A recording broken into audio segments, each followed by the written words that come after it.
여러분 안녕하십니까? 벌써 또 추석이 다가오고 있습니다.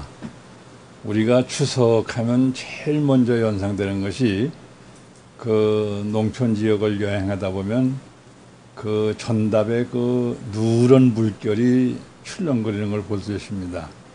그래서 그 황금벌판이라고도 얘기하고 바로 황금 물결이 치는 가을이라고도 얘기를 합니다. 근데 그러한 그 황금 물결이 치는 가을 하면은 그런 마을 입구라든가 마을 주변 과수원 할 것 없이 아주 울긋불긋한 과인들이 소담하게 익어가고, 그리고 또 앞산 뒷산 할 것 없이 그 단풍잎이 곱게 물들여서 아주 온 세상의 모습이 바뀌어가는 듯한 이러한 느낌을 줍니다. 그리고 하늘은 아주 맑고 넓고 또 광활하다고 해서 우리 애국가에도 나옵니다만은 가을 하늘은 유달리 높아 보이죠. 왜 그러냐면은 구름이 끼지 않기 때문에 더욱 높아 보입니다. 그리고 또 하나, 가을에는 비교적 비가 많이 오질 않지요. 그리고 이제 검은 구름이 비교적 이렇게 흘러가질 않습니다. 그래서 저녁이 되면은 또 달이 그렇게 휘황찬란하기 때문에 가을달 하면은 아주 타향에 있는 사람들은 고향을 생각하는 그러한 그 침묵의 대화를 계속하는 대상으로 삼습니다. 그래서 옛 사람들도 이렇게 가을철이 되면은, 특히 추석 명절이 되면 우리나라 사람들은 이 고향을 생각하는데, 왜 그러냐 하면은 그 어렸을 적이든 소년 시절이든 장년 시절이든 할 것 없이 그 추석절이 가장 풍성했고, 또 추석절에는 인심이 아주 후합니다. 뭐 들에 나가든 집안에 들어가든 이웃집에 가든 어딜 가든 먹을 것이 풍성하기 때문에 인심이 좋고, 그 나눔의 그러한 정이라는 것이 참 추석절에 돋보이지요. 그래서 흔히들 더도 말고 덜도 말고 추석만 같아라, 한가위만 같아라 하는 이런 얘기가 다 물질적인 그 풍요를 전제로 해서 나온 얘기입니다.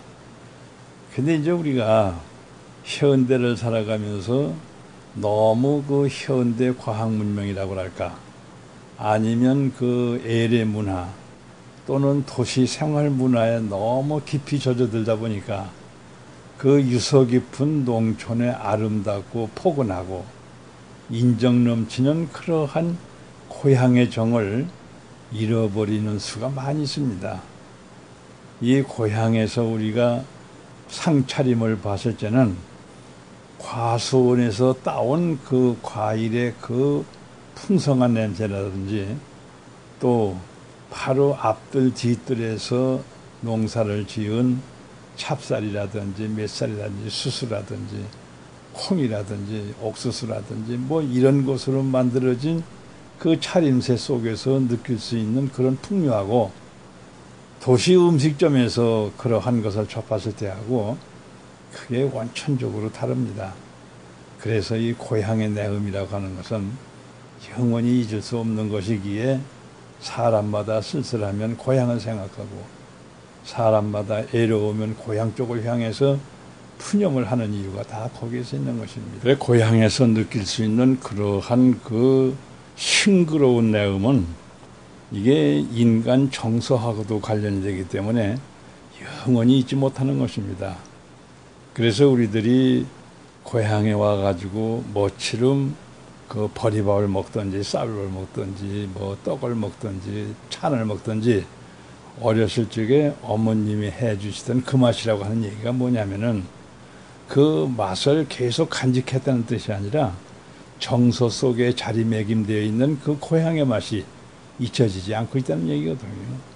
이제 이런 뜻으로 보면 이 추석 명절은 특히 그 풍요롭고 인심 좋고, 그리고 어디에 가나 서로가 웃음 띤 얼굴로 이웃 사람들과 대화를 하고 친교를 하는, 또 놀이를 같이 하는, 그리고 밤이면은 또 그 가을 하늘 밤에 달을 즐기고 또 모든 옛 추억을 되새겨보는 그러한 낭만이 있기 때문에 그 추석은 특히 우리에게 뜻이 깊지요. 역사적으로 봐도 참 우리 민족은 위대하다고 생각되어지는데 왜 그러냐 하면은 바로 이러한 명절이라든지 세시 풍속이 그냥 먹고 논다고 하는 유흥의 문화의 결과로 온 것이 아니라 생산의 결과로부터 연유됐다고 하는 점에서 우리 문화는 특히 남다릅니다. 이 추석만 해도 그냥 오곡백과가 있고 땀 흘려서 농사 지은 그 결실을 즐긴다고 하는 이런 뜻이 아니고 그 신라 시대에 바로 윗마을 사람들, 아랫마을 사람들이 서로 품앗이 해가면서 두레 작업을 해서 농사를 지었고 또 부인들은 이러한 길쌈을 해가지고선 7월 15일서부터 8월 14일 밤 11시까지 작업을 해서 그 생산된 양을 서로 견주어 가지고 많이 한 생산 실적이 좋은 그 마을 사람들을 축하해 주기 위해서 이러한 그 잔치가 열렸어요. 이제 그것이 갑의 한가위 잔치라고 합니다.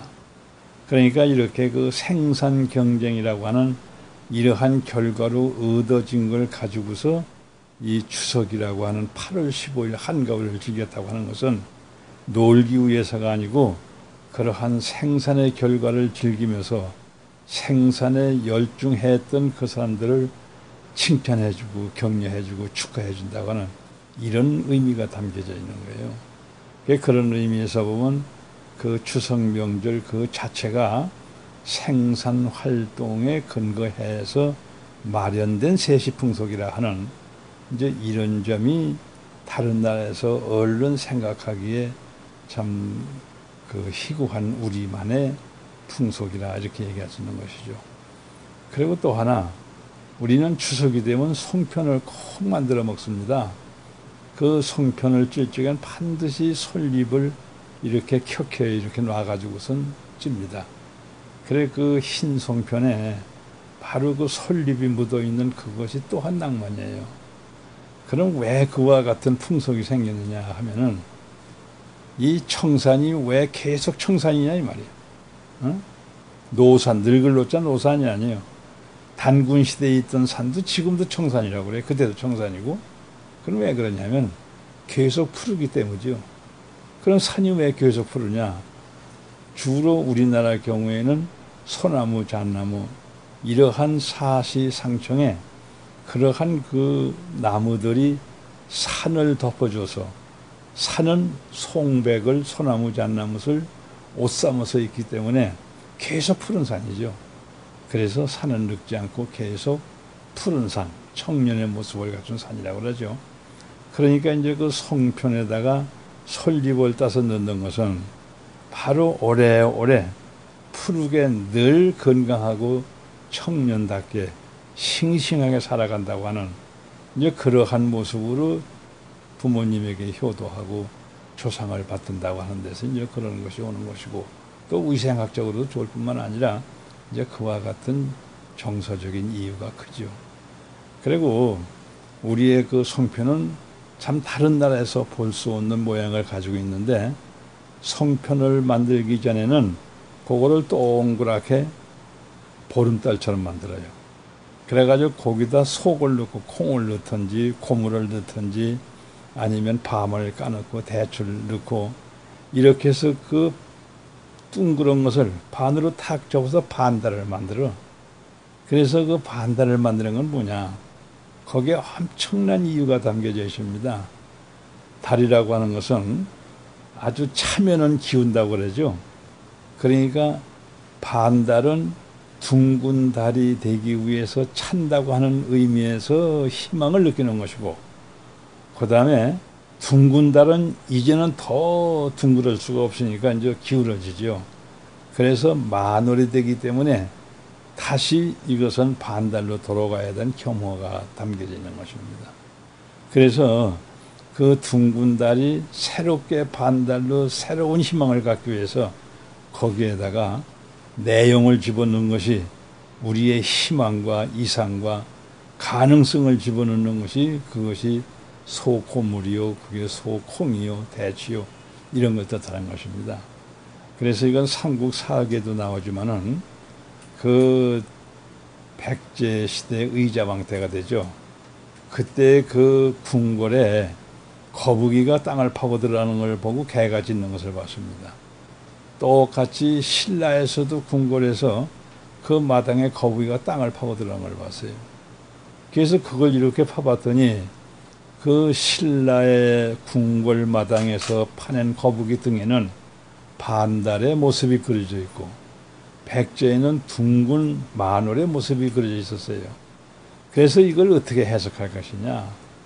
그래 백제 일부에서는 백제는 왕승한 국가라는 뜻이요. 그래서 의자왕이 좋다고 느꼈다고 이렇게 기록이 나오잖아요. 그런데 일부 신하가 만월은 기울어지기 쉽기 때문에 백제의 국은은 좌대소 이 말을 했다가 결국 시해당한 살해당한 사람들이 있다고 또 전해지고 있잖아요. 그 이제 신라에서는 반달밖에 없단 말이에요. 그럼 반달은 뭐냐? 반달은 앞으로 둥근 달이 된다고 하는 희망을 가지고 있기 때문에 바로 신라의 미래는 아주 왕성하게 국운이 펼쳐간다고 하는 뜻입니다. 이렇게. 그 이제 신라의 해석이 맞은 것이죠. 또 백제의 그 신화 중에 뜻 있는 사람들이 해석한 백제의 위기론을 얘기한 것도 맞는 얘기죠. 그런데 그걸 정서적으로 못 받아들이니까 사람을 해치고 했습니다만은 이와 같이 그 송편 속에는 만들기 전에는 둥그렇고 만든다면 반달이 되는 건 뭐냐 하면은 다시 내용을 충전시켜 가지고 또 반달이 둥근 달이 되는 걸 희망해서 전진한다고 하는 그러한 그 깊은 의미가 바로 송편 속에 담겨져 있는 것입니다. 그래서 이렇게 8월 15일 날 이게 한가위 추석절이라고 하는 이러한 명절이 된 것도 의미가 큽니다만은 또 추석절을 온갖 그 놀이 문화를 통해서 논다고 하는 것도 결국 공동체 의식이나 주민들의 단합을 통해서 내년도를 위한 새로운 생산 활동에 그 에너지를 축적한다는 의미가 있는 것이고 또 송편을 해먹는 이유도 우리가 다져진 그러한 에너지를 똘똘 뭉쳐서 넣어서 새로운 반달이 돼가지고 둥근 달을 지향한다고 하는 이러한 그 희망찬 의기가 담겨져 있는 것이 바로 송편 속에 담겨져 있는 의미인 것입니다. 그래서 우리가 지금은 송편을 그냥 동그랗게 아무렇게나 만들기도 하고 또 이렇게 사치품적으로 전시에 이렇게 구미가 당기게 만들기도 합니다만은 원래 우리의 송편 만드는 법은 그 동그랗게 해서 가루 넣고 반을 접어서 반달로 만드는 이것이 우리 전통적인 송편의 모습인 것입니다. 그래서 그러한 송편 떡 속에 담겨져 있는 세시 풍속의 의미를 음미해 본다면은 우리는 이 추석절이라는 것을 단순히 명절이라고 하는 이러한 의미로만 음미할 것이 아니라 그 세시 풍속이 형성돼서 오늘에 이어져 가고 있는 그러한 그 내면의 의미를 한번 되새겨 보면은 우리는 새로운 각오를 희망적으로 펼쳐갈 수 있는 이러한 깨달음을 갖게 되지 않을까 이런 생각도 해봅니다.